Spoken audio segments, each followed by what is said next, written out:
Mientras sus compañeros caminaban en la cancha, él se partía el alma por el escudo, pero en lugar de reconocerle su esfuerzo, lo echaron como si fuese un estorbo.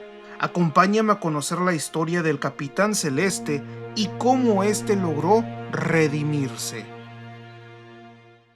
José Ignacio Rivero nació el 10 de abril de 1992 en Montevideo, Uruguay. Desde sus primeros años, su vida estuvo marcada por la carencia. Creció en un hogar humilde donde los problemas económicos eran parte del día a día. No existían comodidades, ni siquiera los recursos básicos que muchos dan por sentado: agua caliente, ropa o una comida segura sobre la mesa. Todo se conseguía con esfuerzo y muchas veces ni así alcanzaba. Pero entre tanta escasez había algo que nunca faltaba. Eso era el amor de su familia. A pesar de las dificultades, sus padres siempre encontraron la forma de estar presentes, de acompañarlo y de impulsarlo. Y fue en medio de ese entorno tan adverso donde nació su pasión por el fútbol. Más que un juego, el bello deporte fue un escape, una válvula de alivio, una ilusión. Con una pelota encontraba un motivo para sonreír, para soñar con un futuro distinto. Empezaría a jugar en equipos a la edad de 7 años.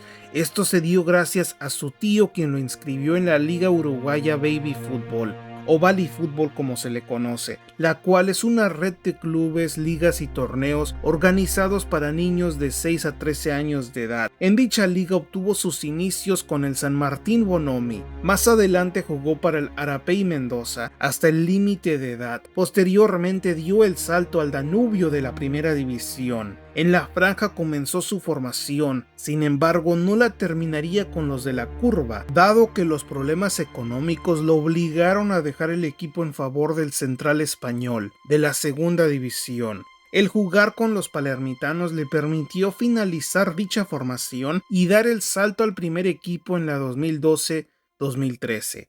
En dicha campaña el Central recién habría logrado el ascenso a primera, por lo cual el debut de Nachito se dio en la máxima categoría de su país, el 2 de septiembre del 2012. A partir de su debut, este se mantuvo como suplente a lo largo de ese torneo, un torneo que finalizó con el descenso del Español. Para la siguiente temporada, la 2013-14, este se consolidó gracias a sus 7 goles en 25 partidos. Cabe destacar que sus anotaciones se dieron pese a que este se desempeñaba como defensa.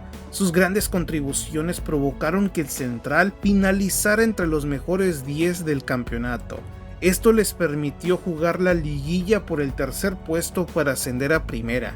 En dicha instancia, anotó 2 de los 5 goles de la fiesta grande, donde se llegó hasta las semifinales.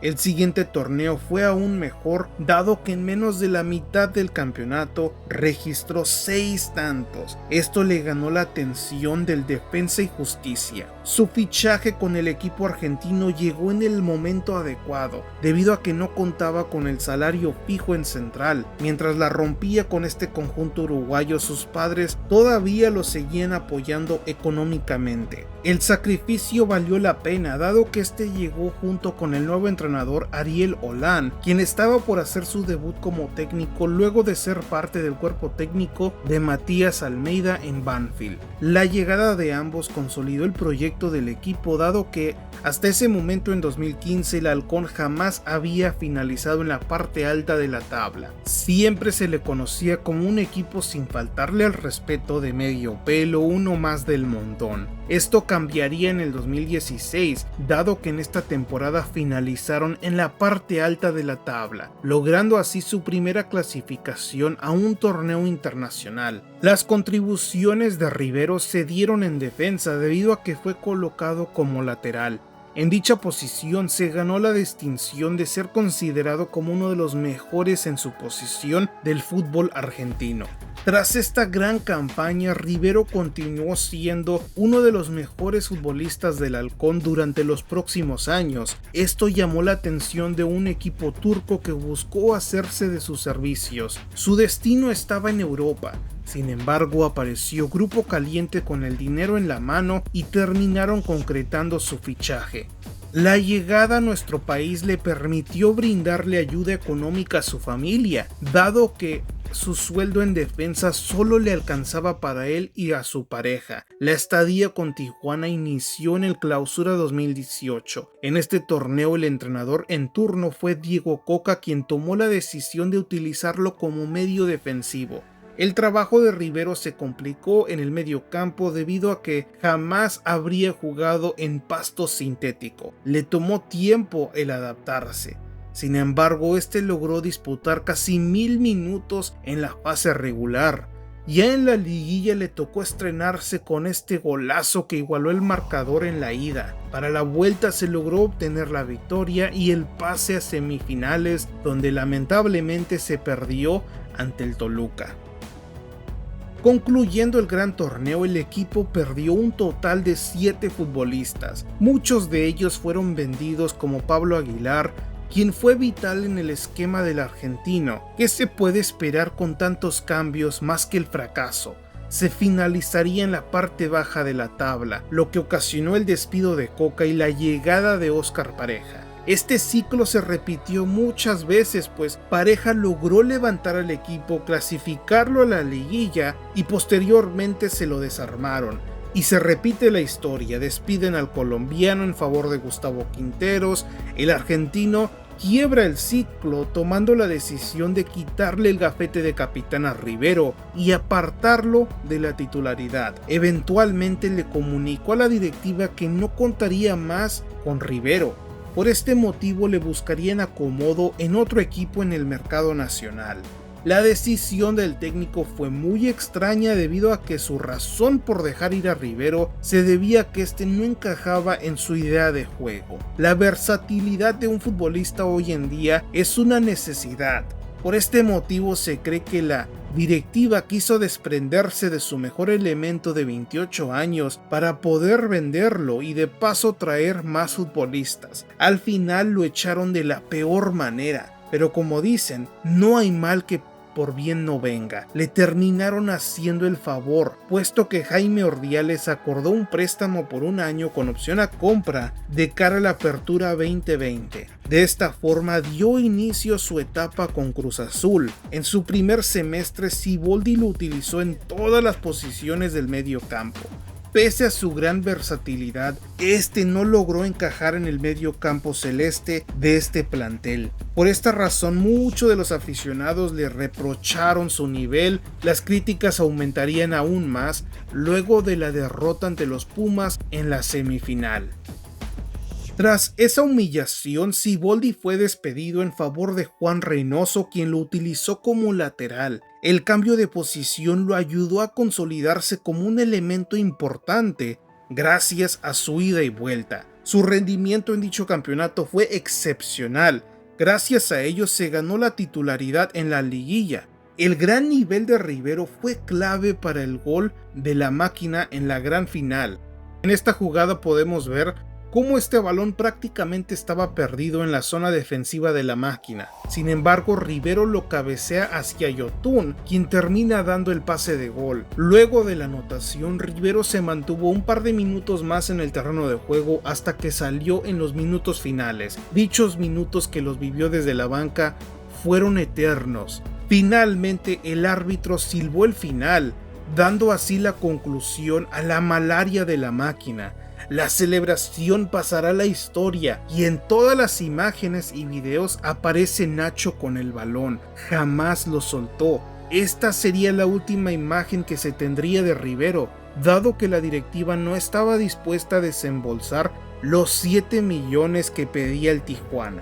La cifra exagerada del conjunto de la frontera ocasionó que Cruz Azul dejara de negociar la contratación. Esto enfureció a la afición, la cual se haría notar en las redes sociales al pedirle al ingeniero Velázquez que no soltara a Nachito, tal como él no soltó al balón. Gracias a esto se volvió a negociar con Tijuana y de esta manera se llegó a un acuerdo por el traspaso. Se pagarían 4 millones y además se incluyó a Misael Domínguez en el acuerdo.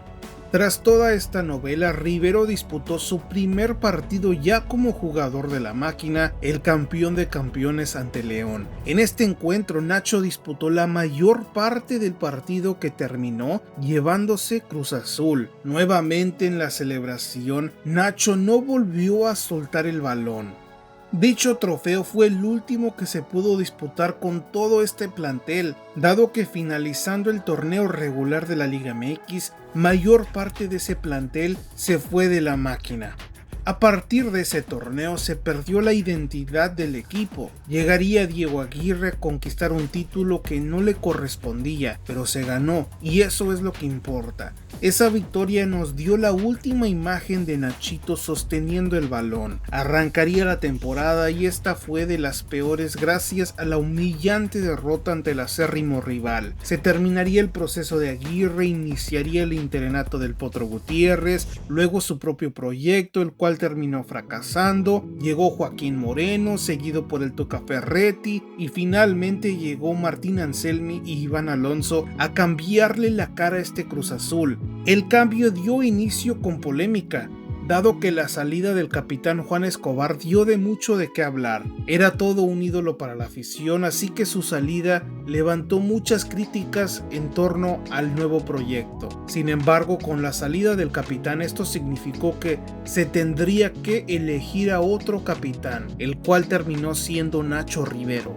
y comentaría que esto era todo un privilegio para él, y él iba a sumar de donde le tocara sumar. Sus palabras no fueron en vano. Este cumplió con creces a lo largo del Clausura 2024. Motivaría a sus compañeros dentro y fuera de la cancha. Fue todo un guerrero, y eso que su madre recién había fallecido el 8 de febrero de ese torneo. Su inesperada partida fue muy dolorosa para toda la familia, pero en particular para Ignacio, dado que este le prometió a su madre regresar a su país para que sus padres pudiesen verlo finiquitar su carrera con el Central Español o el Peñarol, el cual era el equipo de su familia. Con esta pérdida se motivó aún más a dejarlo todo en el terreno de juego. Encontró en el fútbol ese escape de la realidad. Por esta razón festejó cada gol como nunca. El más recordado sin lugar a dudas ese torneo fue el festejo luego de anotarle a los Pumas en la ida de los cuartos de final. Qué manera de festejarlo, qué manera de contagiar a sus compañeros, los cuales estaban a tope con Anselmi y su capitán. Se lograría avanzar a semifinales, donde Nachito no se vio plasmado en el marcador, pero este fue vital en el esquema de Anselmi para poder obtener el boleto a la gran final. Nuevamente, un 26 de mayo, era la fecha de la gran final, la misma que fue en la final del 2013. 11 años después, se volvía a repetir la maldita misma final. Desgraciadamente, la máquina en dicho partido, pese a todo el entusiasmo de haber tenido este gran torneo, no se pudo cambiar la historia y nuevamente se perdió ante el acérrimo rival. Aquella noche lluviosa en el Estadio Azteca nos dejó la imagen de un Nacho destrozado, inconsolable, al igual que toda la afición. Pese al tremendo dolor, Nacho, como todo un profesional, se repuso junto a todo el plantel y se volvería a hacer un torneo histórico. Con la cosecha de puntos, en dicho semestre Rivero anotó 5 tantos y repartió 2 asistencias en la fase regular. Ya en la liguilla cubrió la baja de Jorge Sánchez y pese a jugar como lateral, nos entregó la esperanza de darle la vuelta al resultado adverso. Se terminaría igualando el marcador y se avanzó a las semifinales ante el América. En dicha llave, Rivero volvió a darnos la esperanza al anotar el primero en la vuelta. En ese momento las Águilas estaban arriba por 2 goles. La anotación del capitán impulsó al equipo al límite. Desgraciadamente no fue suficiente y se terminó con la eliminación. Pese a otra derrota, Rivero y sus compañeros se levantaron para afrontar el Clausura 2025, con ya un proyecto más consolidado, con todas las esperanzas de obtener la 10ª. Sin embargo, Anselmi tomó la decisión de abandonar el equipo, algo que dolió muchísimo a la afición y a los jugadores. Pero la vida sigue. Llegaría Vicente Sánchez y tal como lo dijo en su momento Rivero, este estaba dispuesto a sumar de donde le tocara sumar. El torneo sería complicado debido al cambio técnico, pero el plantel respondió con creces, se finalizaría en la parte alta de la tabla general y de paso se logró avanzar en la CONCACAF, donde se volvió a enfrentar al América en semifinales. Esta vez la historia fue diferente. En el marcador aparece el doblete de Sepúlveda, pero el gol de la victoria se dio gracias a la garra de Rivero, quien nunca da un balón por vencido. Lograría meter el centro que terminó rematando el cuate Sepúlveda, el cual le dio a la máquina el pase a la gran final ante el Vancouver. Concluyendo la CONCACAF, se retomaría la liguilla, donde Rivero volvió a verse plasmado en el marcador al abrirlo en la ida de los cuartos de final. Lo volvería a repetir en la vuelta. Su anotación le dio la tranquilidad a la máquina de finiquitar el partido y avanzar a semifinales, donde nuevamente el rival a vencer será el América. En la ida de dicho partido, Rivero entregó un partidazo, anotando el primer gol. Irónicamente, Sepúlveda hizo lo mismo que Rivero en la CONCACAF. No dio por vencido un balón, esto le permitió darle un tiro de esquina a Cruz Azul, que terminó en la jugada de gol de Rivero, quien nuevamente lo festejó como ese partido ante los Pumas en el Clausura 2024. Desgraciadamente cometió un error en esa entrada durísima sobre Fidalgo que le provocó la expulsión. El perderlo para la vuelta fue lo peor que le pudo suceder a Cruz Azul. Pese a que se mantuvo en la pelea, eventualmente el América se terminó llevando el partido. Luego de esa dolorosa derrota, Cruz Azul tendría que sobreponerse para encarar la final ante el Vancouver, un partido que lucía muy complicado por el nivel de los canadienses, pero además por los temas externos alrededor del equipo, la rumorada salida de Vicente, la baja de varios elementos, el tema anímico, todo parecía estar en contra de este equipo rumbo a este partido. Sin embargo, como de costumbre, Rivero abrió el marcador comandando una victoria contundente sobre el Vancouver, consiguiendo así la séptima para Cruz Azul. Con este trofeo, no cabe duda que Ignacio Rivero queda en la historia como uno de los mejores capitanes que ha tenido la institución en su historia. La manera de entregarse partido tras partido, cómo rinde en múltiples posiciones, llegó a este país como lateral derecho, lo pasaron al medio campo. En Cruz Azul, cuando llegó, lo intentaron usar en ese mediocampo y no rindió, pero ahora, en la actualidad, rinde en todas las posiciones. Esperemos que Nacho sea eterno, que logre retirarse en este equipo y que nos dé muchas más alegrías, porque se goza ver a este tipo de futbolistas que se entregan al 100% partido tras partido. Ojalá y se le dé la 10ª con esta institución y, por qué no, quizás muchos títulos de liga más, algo que se le pensó que iba a conseguir Misael Domínguez en su momento, consolidándose como una leyenda de la máquina. Sin embargo, su desenlace en la Liga MX es verdaderamente triste y trágico. Si quieres conocerlo, tendrás que dar clic a este video.